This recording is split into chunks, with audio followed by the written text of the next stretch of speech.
아버지 하나님의 크신 사랑과 그 은혜가 날마다 저희들 안에 넘침을 고백합니다. 우리의 눈길이 닿고 우리가 손을 뻗치면 손이 닿으며 우리가 품에 안기면 품에 안기는 그 따사로움과 그 은밀함과 그리고 또 함께함이 늘 우리 곁에서 떠나지 않는다라는 그 사실을 깨닫게 하여 주시기만 간절히 바라옵나이다. 하나님은 멀리 계신 분이 아니라 늘 우리 곁에서 함께 웃고 함께 울고 함께 걸음하는 그런 분이심을 저희들 잊지 않게 도와주시사 날마다 예배를 드려도 주님과 함께함을 생각하며 드릴 수 있도록 역사하여 주시옵소서. 예수님 이름으로 기도드립니다. 누가복음 11장 1절부터 13절까지입니다. 예수께서 한 곳에서 기도하시고 맞으심에 제자 중 하나가 여짜오되 주여 요한이 자기 제자들에게 기도를 가르치신 것과 같이 우리에게도 가르쳐 주옵소서. 예수께서 이르시되 너희는 기도할 때 이렇게 하라. 아버지여 우리를 벌써 이름을 받으시고 나라가 영원하시소서. 우리에게 날마다 일용할 양식을 주시옵고 우리가 우리에게 죄 지은 모든 사람을 용서하오니 우리 죄로 사하여 주시옵고 우리를 시험에 들게 하시옵소서. 또 이르시되 너희 중에 누가 벗이 있는데 밤중에 그에게 가서 말하기를 벗이여 떡 3덩이를 내게 구워달라.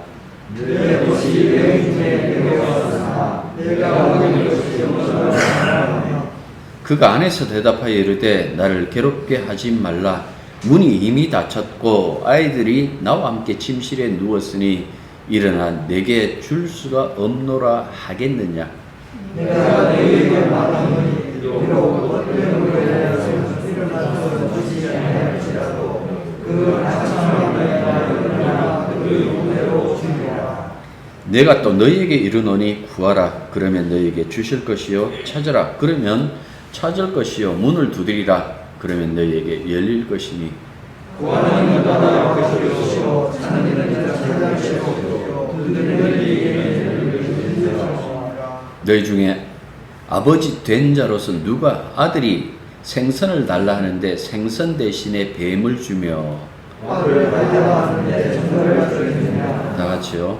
너희가 악할지라도 좋은 것을 자식에게 줄 줄 알거든 하물며 너희 하늘 아버지께서 구하는 자에게 성령을 주시지 않겠느냐 하시더라. 아멘. 교회력 성경 일과에 따르면 성령 강림절 7주째가 됩니다. 이번 주가. 그래서 아마 이 본문이 잡혀온 것 같습니다. 자, 신약 성경에 주님이 가르치신 기도가 2군데 나오죠. 하나는 마태복음이고 다른 하나는 오늘 우리가 읽은 이 본문입니다. 두 곳의 기도문을 여러분들 보시면 글자 한자 틀리지 않고 완전히 그 일치하는 것을 분명히 안 해요. 예를 들면 누가에서는 제자들의 요청으로 주님께서 기도문을 가르쳐 주시는데 마태복음 6장을 읽어보시면 예수께서 제자들에게 주기도문을 가르쳐 주신 그 계기가 없어요. 그냥 이 산상설교를 하시다가 너희는 이렇게 기도하라 라고 이렇게 명령하신단 말이에요. 그런가 하면 누가는 보면 여기 뭐라고 얘기를 합니까? 아버지하고 불러요. 그냥 단순히 아버지하고 부르는데 마태는 하늘에 계신 우리 아버지하고 앞에다가 수식어를 붙여놨다라는 그 말씀이죠. 또한 누가복음 주기도문은 5가지 청원이에요. 5가지 청원인데 위에 마태는 아버지 뜻이 하늘에서와 같이 땅에서도 이루어지다 지게 해달라는 그것과 그 다음에 우리를 악에서 구하옵소서라는 것을 덧붙여가지고 7가지 청문의 기도문이 되었다라는 그 말씀이죠. 오늘 우리가 읽은 이 누가복음에 수록된 주기도문의 5청원 가운데서 앞에 2 청원은 하늘나라의 도래를 비는 것이고 뒤에 3 청원은 제자들이 하나님 나라의 도래를 고대하면서 혹은 그 하나님 도래한 하나님 나라에 살아가면서 꼭 필요한 것들만 하나님 앞에 기도하라라는 어떤 그런 차원에서 이 기도를 가르쳐 주셨다라는 그 말씀이죠. 누가에 따르면 예수님께서 자주 기도하셨다라고 그렇게 말씀해요. 3장 21절, 5장 16절, 6장 12절, 9장 18절, 28절부터 29절, 또 10장 21절, 11장 1절, 22절, 32절, 22절, 32절 또 나오고요. 22장 32절 나오고, 또 23장 34절 나오고, 이런 부분을 보면 누가복음에 예수님이 기도하셨다라는 그 기록을 많이 이렇게 기록해 두고 있다라는 그 말씀이죠. 한국교회 신자들은 한때 기도를 굉장히 많이 한 축에 들었어요. 제가 한국교회 한참 이렇게 부흥할 때 그때에 신앙생활을 하기도 하고 이 신학교 가기도 했으니까요. 4시 반에 새벽 기도하면 보통 이렇게 그 이전에 와갖고 기도하고 새벽 기도 마치고 또 계속해서 잤는지 기도한지 모르는데 아무튼 해갖고 한 7시 정도 돼갖고 또 이렇게 갑니다. 금요일 기도회 하면 그 밤새웠잖아요. 그때는 80년도 중반까지만 해도 밤새웠어요. 밤새우고 토요일날 새벽 기도 또 합니다. 하고 또 이렇게 집에 가는, 굉장히 이렇게 기도를 많이 하는 축에 들었어요. 그게 옳다, 좋다, 그것 전에 일단 시간상에 보면 굉장히 기도를 많이 하는 그런 축에 들었다라는 그 말씀입니다. 그런데 지금은 기도하는 그 시간들이 굉장히 쪼그라들었죠. 성경 공부를 많이 해갖고 뭔가 풍성해졌기 때문에 그렇다라고 할 수도 없겠어요. 그게 왠가니까 이런 현상들은 결국은 경제하고 기가 막히게 들어맞아요. 경제적으로 이렇게 굉장히 이렇게 이 부흥이 돼갖고 하면 사람들이 시간이 부족해요. 게다가 지금 2, 3년 동안 이 코로나 팬데믹이 강타면서부터 기도 시간이 늘어나야 되는데 오히려 더 쪼그라들었다라는 그 이야기를 이렇게 하더라고요. 그런데 사실 그 이면에는 기도 안 하면 죽겠습니다라는 그런 사람이 드물어요. 왠가니까 내가 기도하지 않더라도 별 걱정 없는 그런 세월을 살아가더라, 내 인생에 여러 가지 사건이 생기지 않더라라는 것이 이미 거기에 대한 그 마음이 솔리기 시작한 거예요. 그래서 쉽게 말하면 기도하지 않고서도 사는데 지장이 없더라라는 그 생각이 들기 때문에 기도하지 않기 시작하더라라는 그 말씀이죠. 그래서 왜 기도하지 않을까라고 했을 때에 그 경험을 제대로 해보지 못한 것이 아닐까. 물론 경험이라는 것은 체험을 얘기하는 것이 아니라 말씀을 보든 기도를 하든, 예? 아니면 말씀을 듣는 가운데에서 느끼든 하나님의 어떤 그 손길을 현실에서 경험하고 주님의 그 사랑을 현실에서 경험하지 못한 것은 그런 것은 아닐까. 가끔씩 애들 그 얘기를 하잖아요. 모태솔로입니다. 모태솔로가 아닌가? 교회는 나오는데 정말 주님을 경험하지 못한 것은 아닌가? 여러분, 기도라는 것은 교통이에요. 하나님과의 교통, 교제. 하나님과의 그 대화를 하고 교통하고 교제하고 하는 그 행위가 기도인데, 우리가 하나님의 자녀이잖아요. 늘 우리가 기도할 때마다 하나님 아버지라고 그렇게 얘기를 하는데, 자녀에게 아버지와의 그 대화가 필요를 요청하는 것이 바로 기도인데, 그런 어떤 그 기도가 전혀 없다라는 것은 어떻게 보면 내가 하나님 아버지와 교통하지 않고 교제하지 않더라도 내가 사는데 부족함이 없다라고 생각하면 기도할 수밖에 없어요. 잘 사는 자식보다도, 자식이 부모보다 못 살면요, 부모에게 자주 와요. 별일 없지 하면서 굉장히 친절하게 다가오죠. 자식이 부모와 너무 차이나게 잘 산다고 생각하면 잘 안 찾아갑니다. 그건 누구를 이렇게 탓할 것이 아니라 인간이라는 그 본성 그 자체가 그렇다라는 그 말씀입니다. 살아가는데 뭔가 아쉬운 것이 없어서 기도 안 하는 건가? 기도하지 않아도 잘 살아가니까 그런 건가? 여러분들, 기도라는 것은 종교 행위가 아니에요. 종교 행위라는 것은 무슬림 하루에 5번 기도하잖아요. 교리적이죠. 굉장히. 그 다음에 기계적이죠. 늘 방향을 틀어가지고 그 방향에 맞춰놓고 그 정한 시간에 기도해요. 우리는 그래 기도 안 해요. 우리는 방향도 필요 없어요. 동행하시니까. 시간도 필요 없어요. 늘 함께 하시니까. 기도는 하나님과의 사귐이고 교통하는 것인데 그런 부분들이 굉장히 약하죠. 한때 왜 가족끼리 대화가 부족하다라는 그 얘기가 사회에서 많이 돌았잖아요. 지금도 뭐 마찬가지면 뭐 달라진 건 없어요. 달라진 건 없는데 그래갖고 이게 개그 소재로도 사용되었어요. 대화가 필요해. 김대희, 신봉석이 나오고 장동민이 나오고 밥 먹자. 여러분들 이거 기억하십니까?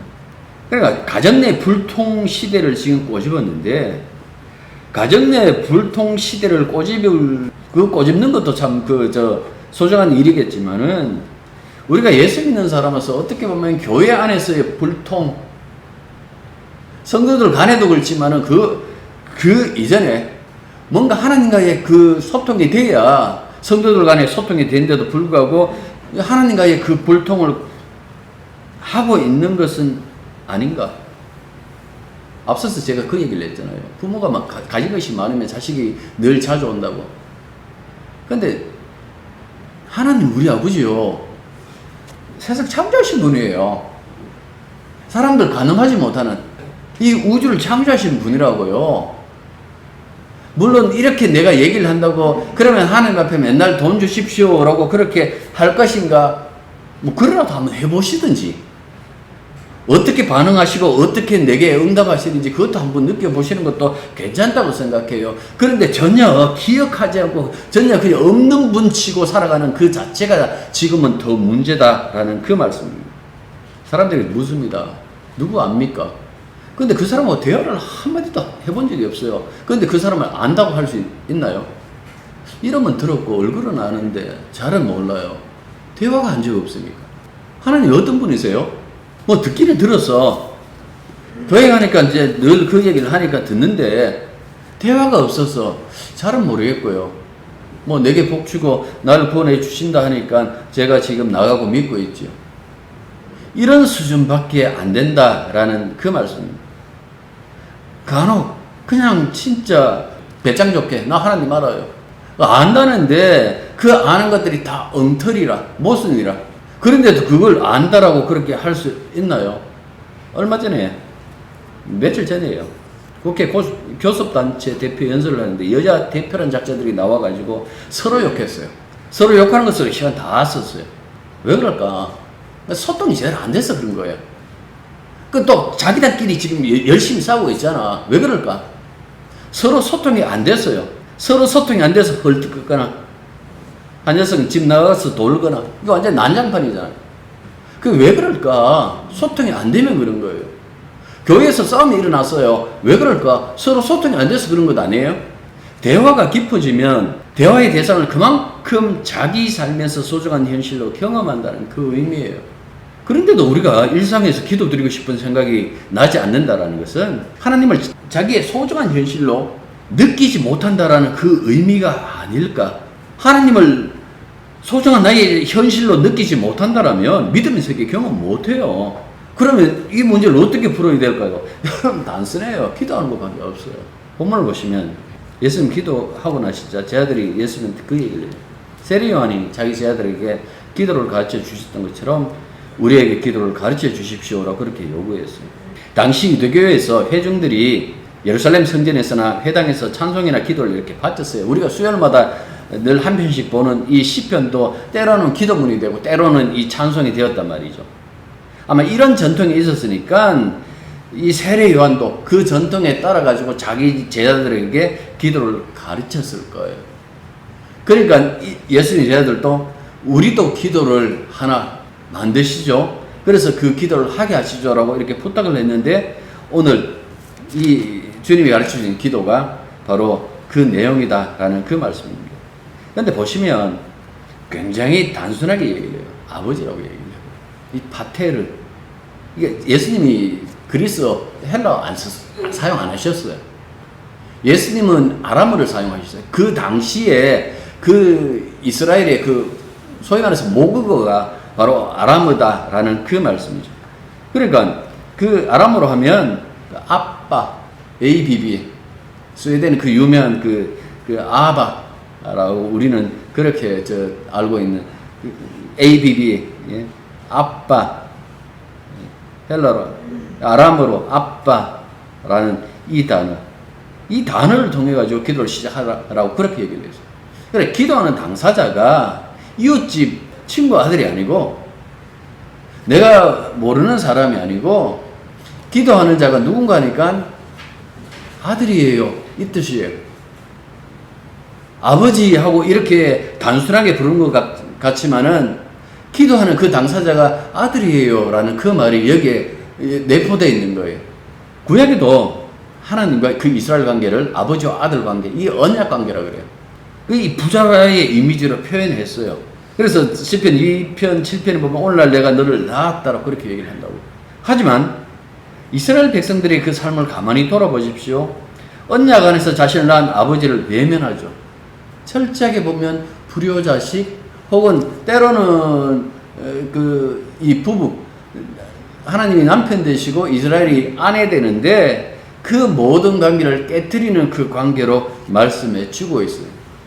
그런데 기도할 때에 아버지라고 얘기했을 때에 그 아버지 속에 담겨져 있는 그 악망함이 얼마나 진솔하게 그렇게 다가오겠느냐라는 그 이야기죠. 그래서 기도하실 때에 그냥 단순한 게 좋아요. 수식은 너무 갖다 이렇게 붙이는 것도 옳지 않다라는 그 말씀입니다. 하나님께서 아버지는 내 자식이 내한테 얘기할 때에 얼마나 아름다운 단어를 쓰느냐 그것 안 봐요. 그 말에 얼마나 진실함이 담겨져 있는가라는 그걸 보지 않겠어요? 그 진솔함대로 그냥 아버지라고 단순하게 얘기했는데 이 아버지라고 부르는 그 속에 이미 이 관계 속에서 무엇을 자식이 내한테 얘기를 하는지 다 아세요. 아시는 하나님이 있지라 그렇게 말씀하셨으니까. 그래서 마태는 나중에 여기다 두 가지를 덧붙이고 또 앞에 서론 부분에다가 이렇게는 기도하지 말라라고 얘기를 했어요. 이방인처럼 중언부언 또 사람에게 보이려고. 왜 중언부언하지 말라 그랬을까요? 아버지라고 부르는 그 순간 아버지는 알아요. 아시는 아버지이기 때문에 그렇다라는 그 말씀이죠. 그러니까 우리가 무소 부재하고 하면서 막 온갖 형용사 다 갖다 붙이고, 예? 그렇게 해갖고 그 하나님을 높여드리는 것이 아니고요. 그 진솔한 마음으로 아버지라고 하는 그 순간 그 하나님 아버지를 가장 높여드리는 그 방법 말할 필요 없다라는 거죠. 내가 그분을 향해서 아버지라고 하는데 다른 이야기가 필요 없는 거예요. 그만큼 신뢰하고 그만큼 높여드리는 방법은 이 단어 하나, 아버지라는 이 단어밖에 없어요. 그 다음 보십시오. 이름이 거룩히 여김을 받으시오며 직역하면 당신의 이름이 거룩하게 되소서라는 그 이야기. 이스라엘에서 이름이라는 것은 정체예요. 그분의 정체. 그러니까 이 청원기들은 아버지의 거룩한 정체가 세상에 환히 드러나기를 빕니다 라는 그 의미예요. 구약성경에 그 이사야 45장 15절이 굉장히 유명한, 신학적으로 유명한 그 구절인데 거기 보면 하나님께서 스스로 자신을 숨기신 하나님 이렇게 나와 있다고요. 스스로를 숨기시는 하나님, 그 스스로를 숨기시는 그 하나님께서 마침내 환히 자신을 드러내는 그런 날이 오기를 바라는 그 마음으로 지금 기도하는 거예요. 이걸 종말론적 기도라고 그렇게 얘기를 해요. 창조주가 자신을 드러내면 모든 피조물이 떨 수밖에 없죠. 시편이나 구약성경 보면 그런 모습들이 굉장히 많이 나타나잖아요. 그러니까 이 이름이 거룩함을 받으시오매라고 하는 그 기도 자체에 그분의 영광에 대한 어떤 경외, 그분의 심판에 대한 그 두려움, 이 모든 것들이 다 들어가 있는데 그 다 들어가 있는 이분을 뭐라고 부른다고요? 아버지. 그 다음에 나라가 임하시오며. 예수께서 저희들에게 한 설교의 주제는 하나님 나라, 다시 말해서 하나님의 통치예요. 구약에도 하나님께서 통치하셨죠. 그래서 끊임없이 그들을 구원하고 또 심판하시고 구원하고 심판하시고 반복적으로 나타났으나 구약은 미완성이에요. 그러나 신약에 와서 예수 그리스도에 의해서 아들의 자리가 고정되죠. 그 종말도 이제 와버렸어요.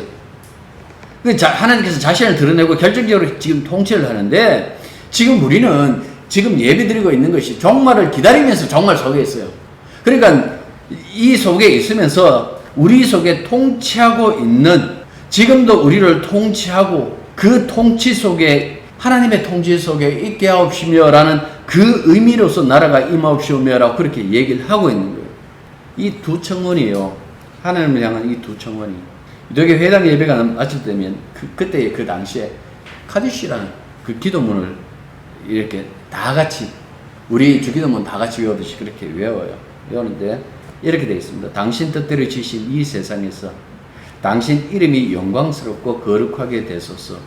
또한 빨리 서두르시어 여러분이 한평생 살아가는 동안에 여러분이 나날을 살아가는 동안 온 이스라엘 집안이 살아있는 동안에 당신의 나라를 세워서서 하고 이렇게 끝을 맺었다고. 그런데 그들이 가지고 있는 이 미완성, 미완료의 기도가 아니라 주기도문은 지금 예수 그리스도께서 주의 자리에 있음으로 말미암아 우리는 지금 하나님의 통치 아래 그 종말의 세계 속에 있는 이 기가 막힌 세월을 지금 살아가고 있다라는 그 말씀입니다. 그 다음에 또 이렇게 얘기를 하죠. 우리에게 날마다 일용할 양식을 주시옵고. 지금 양식을 수식하고 있는 일용할, 이 일용할이라는 이 단어가 에피우시오스, 매우 희귀해요. 이 단어가. 그 뜻도 잘못 불분명하고요. 그런데 분명한 것은 먹고 입는 것조차 걱정해야 되는 제자들이 있잖아요. 굉장히 가난했으니까. 그런데 그 제자들에게 내일을 걱정하지 말라. 내일은 내일 가서 걱정하고 오늘은 오늘 걱정하는 것으로 충분하다라고 마태복음 6장에서 그렇게 얘기를 한다고요. 그리고 그 말씀을 우리가 참작을 하고 그 다음에 이 일용할 양식하면 빼놓을 수 없는 그 사건, 출애굽기, 그 만나, 날마다 그들이 만나를 거두었던 자기들이 먹을 분량만큼 날마다 매일매일 거두었던 것을 생각하면 여기서 양식은 분명히 일용할 양식을 강구하라고 하신 것이 맞을 거예요. 왠가하니까 일용할 양식이라는 것은 여러분들 그거 먹는데 너무 욕심내지 마십시오. 검소하게 그렇게 살아가십시오. 그 얘기 아니에요. 왜 일용할 양식일까? 날마다 만나가 그들에게 이 진 주변에 내렸다라는 것은 하나님께서 그들의 곁에 계시다라는 그 의미예요. 하나님께서 그들과 지금도 동행하고 있다라는 그 표가 만나고 일용할 양식이다라는 그 말씀입니다. 그래서 날마다 하나님과 나와 동행한다라면 그 동행한 삶이라는 것이 얼마나 행복한가라는 것을 느끼게 되는데 이 사람들이 그걸 못 느꼈어요. 불편하다고 느꼈어요. 거기서 터져나온 것이 뭡니까? 맨날 그냥 만나 쪼가리나 먹이. 고기 먹고 싶은데. 그래서 고기 또 주시잖아요. 메추라기 그것도 이제 질린다. 사람들이 그 생각이라는 것이 늘 그래요.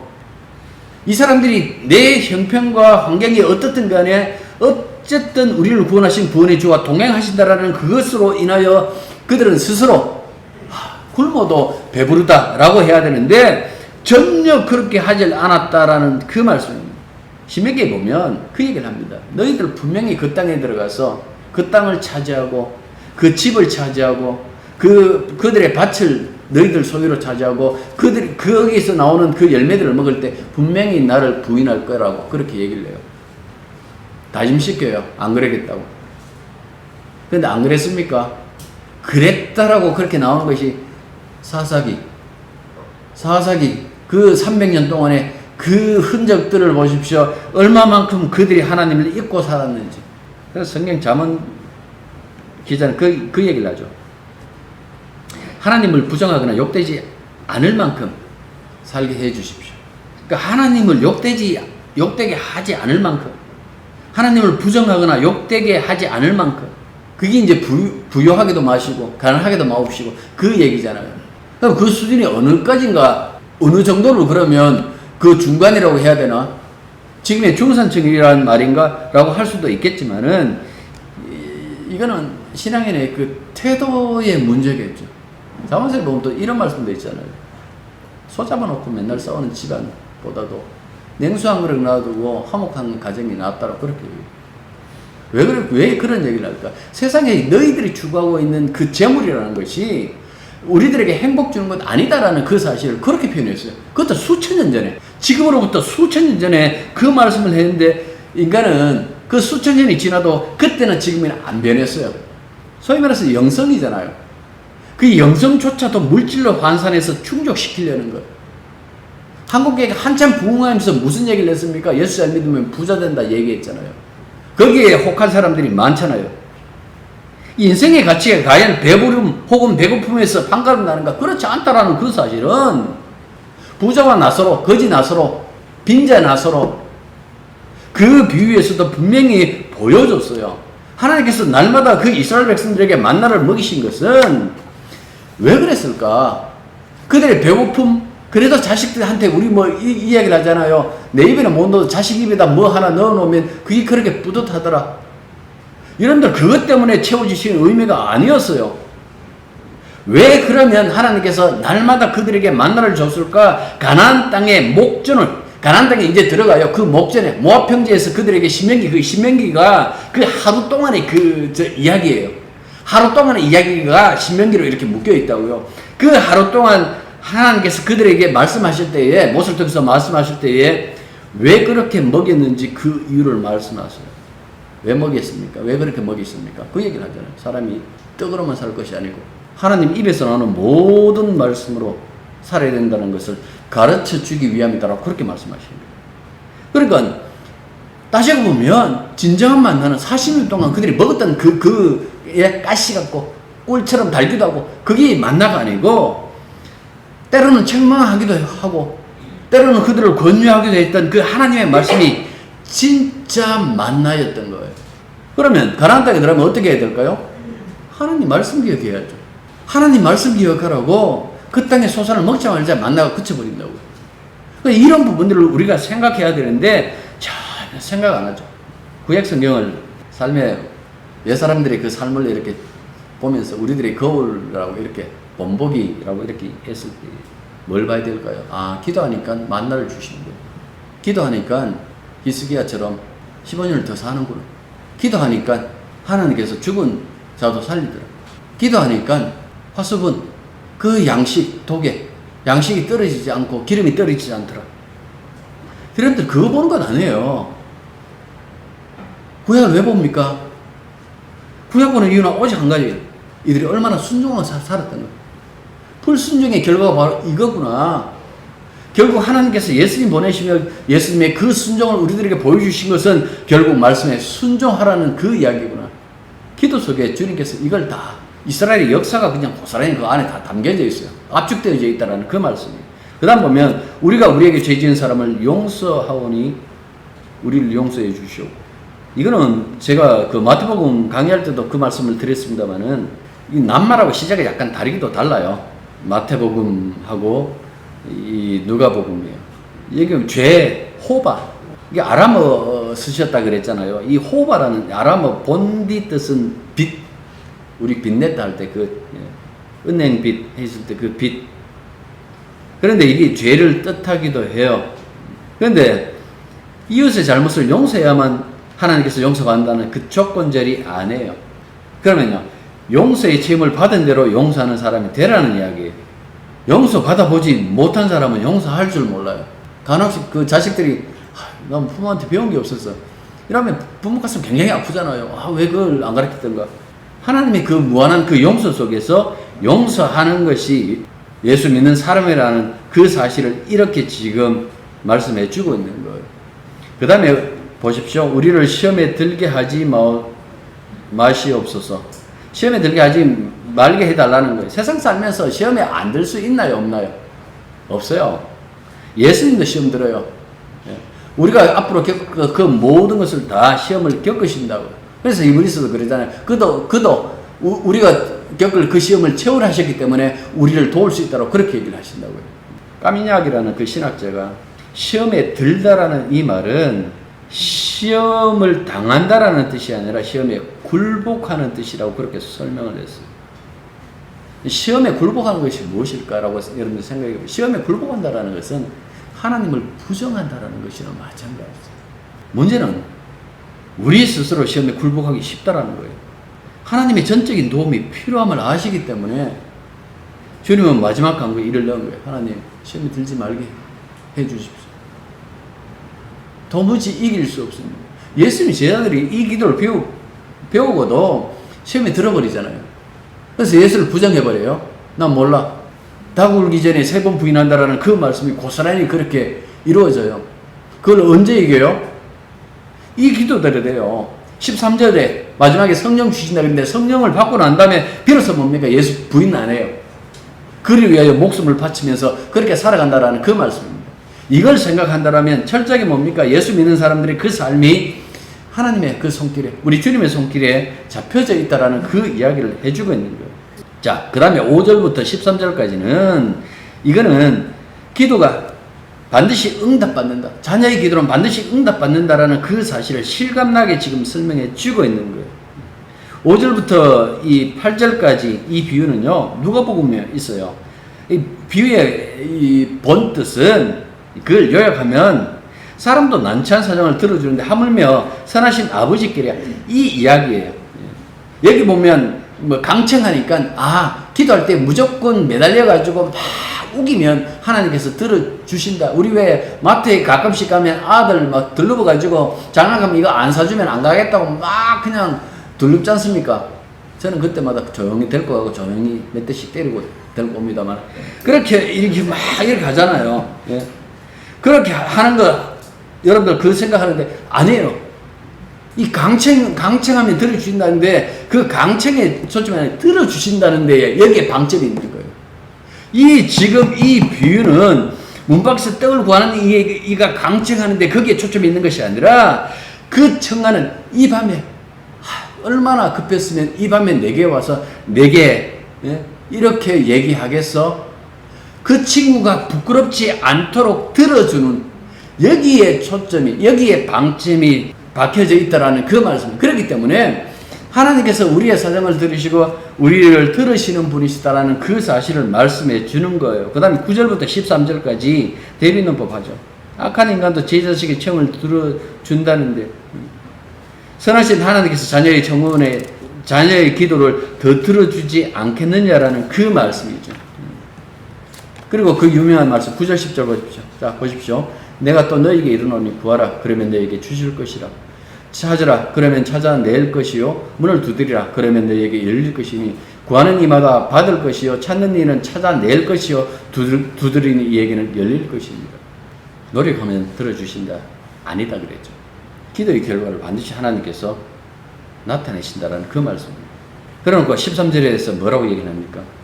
너희들도 악한 자라도 자식에게 좋은 것을 줄 줄 안다 그랬어요. 그 악한 자들이 자식에게 줄 수 있는 것은 뭘까요? 이 세상 사람들이 자식에게 줄 수 있는 것은 뭡니까? 욕망. 그 욕망의 소산물밖에 없어요. 그런데 하나님 아버지는요, 우리 좋으신 하나님 아버지는 뭘 주신다 그랬어요? 성령을 주신다 그랬어요. 의아하시죠? 마태복음은 좋은 거 주신다 그랬어요. 그런데 누가복음에서는 성령을 했어요. 생각해 보십시오. 성령이 아니고서는 예수를 주라고 할 수 없다 그랬어요. 성령이 아니고서는 예수님을 따를 수도 없어요. 성령이 아니고서는 하나님을 향해서 아버지라고 부를 수도 없어요. 성령이 아니고서는 우리의 그 영생, 우리의 이름을 부르실 그때에 성령께서 예수를 죽음에서 다시 부활시키듯이 우리를 부활케 하시는 분도 성령의 능력으로 그렇게 이루어질 것인데 그때에 성령이 우리를 이렇게 세우실 것이다라는 그 말씀. 그러니까 성령을 주셨다라는 것은 하나님 자신의 모든 것을 우리들에게 내어주셨다. 삼위 하나님이시라고 우리 늘 그렇게 고백하잖아요. 하나님이 하나님 자신을 우리들에게 내어주셨다. 기도는 우리들에게 다 내어주셨다. 아버지는 자녀들을 위해서 모든 것을 다 내어주셨다. 자기 목숨까지 내어주셨다. 여러분 그 이야기가 복음이에요. 복음. 내 편에서 무엇을 해갖고 내가 구원받는 것이 아니라 하나님께서 우리를 위하여 자기의 목숨까지. 하나님이 어떻게 죽어요? 논리적으로 되지도 않는 그 이야기를 우리들에게 해주시는 거예요. 아들을 통해 가지고 그 성자 하나님을 통해 가지고 하시는 거예요. 우리를 위해서 대신 죽으셨다. 그리고 사흘 만에 부활하셨다. 여러분들 이 사실은 성령이 아니고서는 알지를 못해요. 고린도전서 1장 2절에서 그 얘기를 하잖아요. 하나님의 지혜는 성령 아니고서는 모른다고. 이 얘기를 하면 사람들이 그런 얘기를 합니다. 목사님 나도 기도하고 싶어요. 시간이 너무 없네요. 때로는 이렇게 얘기를 해요. 기도하려고 그래도 기도 잘 할 줄 몰라가지고 여러분들 다 핑계예요. 자 성경을 볼게요. 이와 같이 성령도 우리의 연약함을 도우시는, 어이구, 우리를 도우시는 분이 계시네요. 성령께서. 우리는 마땅히 기도할 바를 알지 못하나. 이 인간이니까. 인간은 자기 눈에 보이는 것밖에 못 믿으니까. 오직 성령이 말할 수 없는 탄식을 우리를 위하여 친히 간구하시느니라. 마음을 살피시는 이가 성령의 생각을 아시는, 하나님께서 성령의 생각을 아신다는 이야기. 이는 성령이 하나님의 뜻대로 성도를 위하여 간구하시. 성령께서 하나님의 뜻을 헤아리시고 우리를 위하여 기도해 주신다라고 그렇게 말씀해 주고 있어요. 이렇게 도우시는 분이 계시는데 기도해 보십시오. 우리 교회 날마다 십자가 복음 얘기하고 주님을 따라 십자가 길을 가겠다라는데 기도 안 하고 어떻게 가요? 우리 힘으로 갈 수 있을 것 같아요? 십자가 길은 입으로 가는 것 아니에요. 십자가 말로 한다고 여러분들 그게 십자가가 아니에요. 십자가는 몸과 마음이 가는 거예요. 그 주님과 같이 동행하는 길이라면 기도하지 않고 가겠다라는 것은 그 분수에 넘치는 짓이에요. 그 인간이 분수에 넘치는 짓이 오길 뿐이에요. 그런데 진짜 이 길을 가려고 그러면 아버지하고 부르는 거예요. 그 아버지하고 자녀된 나하고 연약한 나하고 서로 교통하고 교제하면서 대화하는 그런 날들이 쌓일 때에 그 날들이 쌓이는 것을 가지고 여러분들 성경에서 십자가의 길하고 이렇게 말씀하세요. 십자가의 길은 그렇게 날들이 쌓이는 것이지 그냥 입으로 내가 아는 지식을 가지고 무엇을 남발한다고 해갖고 여러분들 그게 십자가 아닙니다. 기도하겠습니다.